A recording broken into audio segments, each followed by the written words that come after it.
परशुराम जी से वार्तालाप जब होती हैं, परशुराम जी को पता चल जाता है कि ब्रह्म पिता परमेश्वर जी हैं, तो बहुत पछताते हैं। तो परशुराम जी को पछतावा और राम जी के वार्तालाप, ये कथा हम कहने जा रहे हैं। जब पूरी तरह से परशुराम जी को पता चल जाता है कि ये सामान्य राम नहीं हैं जो कि मैं समझ रहे थे, ये तो ब्रह्म पिता परमेश्वर साक्षात है। अब अपने आप को इतना पछतावा करते हैं, इतना पछताते हैं, बार बार विनय करते हैं, बार बार उनको स्तुति करते हैं, जय जयकार करते हैं, कहते हैं हे राम, आपको मैंने अनुचित बात बहुत कही, मैं उसके लिए बहुत मुझे पछतावा है। हे राम, आप तो वो हैं राक्षसों परिवार को विनाश करने के लिए धरती पर अवतार लिए हैं, साधुओं संत को सुख देने वाले हैं, अब देवता दानव को सुख पहुँचाने वाले हैं, अब दुखियों के दुख सुनते ही अपने आप को कष्ट सह करके सुख पहुँचाने वाले हैं। हे राम, आपकी जय हो, आपकी जय हो, जय हो। 3 बार जय जयकार करते हैं, आए अपने तपस्या के लिए चल देते हैं। ये बात जब सब राजा लोग सुनी तो पूरी तरह से डर जाते हैं।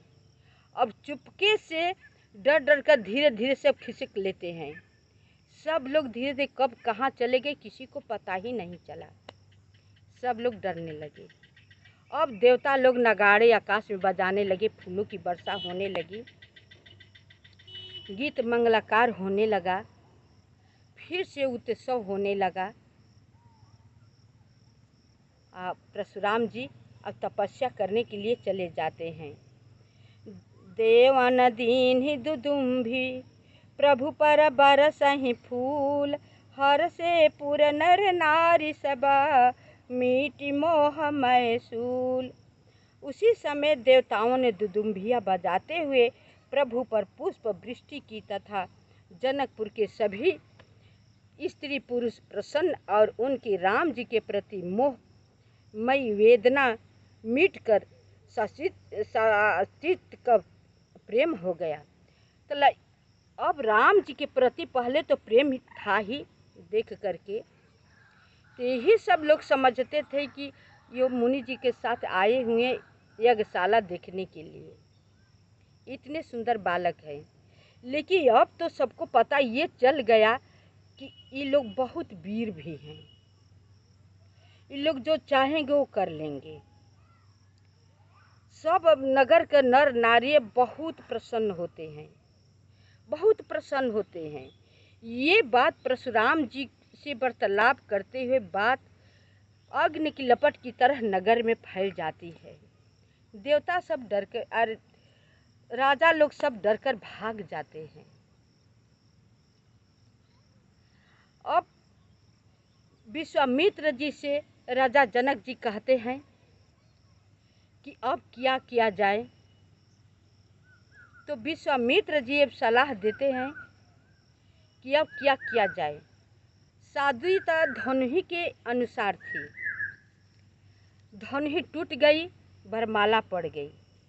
लेकिन राजा दशरथ जी के यहाँ आप पत्रिका दूत भेज करके पत्रिका पठवाइए ताकि वो बारात लेकर के आए और विधि विधान से शादी की जाए। ये बात सुनकर राजा जनक जी बहुत खुश होते हैं। अपने चतुर सेवक को दूत को बुलाते हैं और पत्रिका दे करके कहते हैं कि अयोध्या तुम चले जाओ। राजा दशरथ जी के यहाँ प्रेम पत्रिका कहकर बोलते हैं। प्रेम पत्रिका उनके हाथों में, अपने हाथों से उनके हाथों में देना और ये भी कहना कि आप अपनी बारात जितनी हो, जैसी भी हो, लेकर के आप प्रस्थान कीजिए जनकपुर में, ताकि मेरा सौभाग्य दुर्भाग्य जो है वो सौभाग्य में बदल जाए। दूत चल देता है पत्रिका लेकर के। अयोध्या में दूत का आगमन होता है। राजा दशरथ जी अपने मंत्री वगैरह सहित, वशिष्ठ मुनि जी भी थे, सबके साथ दरबार में बैठे हुए थे। सूचना देता है मुनि की, जाओ बोल दे कि जनकपुर से एक दूत आए हुए हैं और राजा जी से मिलना चाहते हैं। सूचना देते हैं राजा दशरथ जी से, कहते हैं कि आदर सहित उसे ले आओ। आदर सहित ले जाते हैं और प्रणाम करते हुए दूत कहते हैं कि लो पत्रिका। तो दरबार में ये प्रथा है कि पत्रिका कोई लेता है और पढ़कर राजा को सुनाता है। लेकिन वहाँ तो राजा पत्रिका सुनते ही या जनकपुर का दूत सुनते ही स्वयं सिंहासन पर से उठ करके अपने हाथ से पत्रिका हाथ में ले लेते हैं, अपने आप पढ़ने लगते हैं। पूरा नहीं पढ़ पाते हैं कि उनकी गला जो है भर जाता है, बात नहीं निकलती है प्रेम से, आंखों से आंसू गिरने लगता है। सब लोग देख करके विस्मित हो जाते हैं कि ये क्या हुआ राजा को। पत्रिका भी अपने आप पढ़ें और पूरा पढ़ नहीं रहे हैं, रो रहे हैं, क्या बात है। तो दूत से पूछते हैं, तुम जनकपुर से आए हो, बात क्या हो पहले बताओ। फिर राजा भी पत्रिका बंद कर देते हैं। दूत से पूछते हैं, कहते हैं राजा दशरथ जी दूत से कि मेरे राम को जनक विदेह ने पहचान लिया।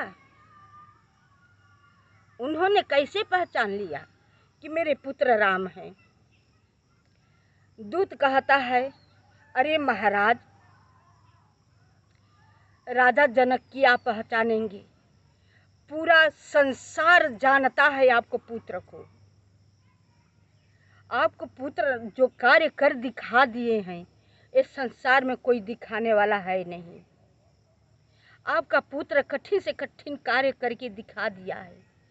सबके जुबान पर, सबके नेत्र पर आपका पुत्र पर स्नेह बना हुआ है। विश्वामित्र जी के साथ दोनों बालक वहीं पर जनकपुर में गए थे धनुष यज्ञ देखने के लिए। किसी राजा से धनुष नहीं टूटी, यहाँ तक कि 10,000 राजा मिलकर धनुष तोड़ने को चले, लेकिन फिर भी धनुष हिली तक नहीं। लेकिन आपका पुत्र राम जो हैं, वो गए, खड़े हुए और कब धनुष तोड़ दिए किसी को पता ही नहीं चला। ऐसे आपको वीर पुत्र राम है। वो राम को आप पूछ रहे हैं कि राजा जनक विदेह ने पहचान लिया कैसे? उनको कौन नहीं पहचानेगा? जो अभागा होगा वही नहीं पहचानेगा। वहाँ पर रावण बाणासुर आए हुए थे। उन्होंने धनुष को 5 बार परिक्रमा करके देख करके आज चले गए, बैठ गए। आप ही का राम ऐसे थे कि तोड़ दिए। परशुराम जी आए हुए थे, वो भी नत मस्तक हो करके अपने धनुष बाण दे करके चले गए। जब ये बात सुनते हैं राजा दशरथ जी, तो उन्हें समझ में नहीं आता है कि मैं कैसे समाचार पूछूं, क्या से क्या कहूं। इतना कार्य मेरा पुत्र कर दिया है। सब देख करके मंत्री वगैरह, वशिष्ठ मुनि अंदर से गदगद होते हैं, सब प्रफुल्लित होते हैं। कहते इतना कार्य किए हैं। कहते हैं तब राजा जनक जी कहते हैं कि विशेष समाचार बाद में करेंगे, पहले आपको हम पानी पिलाएं। तो दूत जनकपुर को कहता है, नहीं प्रभु, मैं बेटी के यहाँ से आया हूँ, आपके यहाँ पानी पीना मुझे वर्जित है, नहीं पी सकता हूँ। जहाँ पर बेटी दी जाती है वहाँ का पानी पिता नहीं पीते हैं, मैं पानी नहीं पीऊँगा।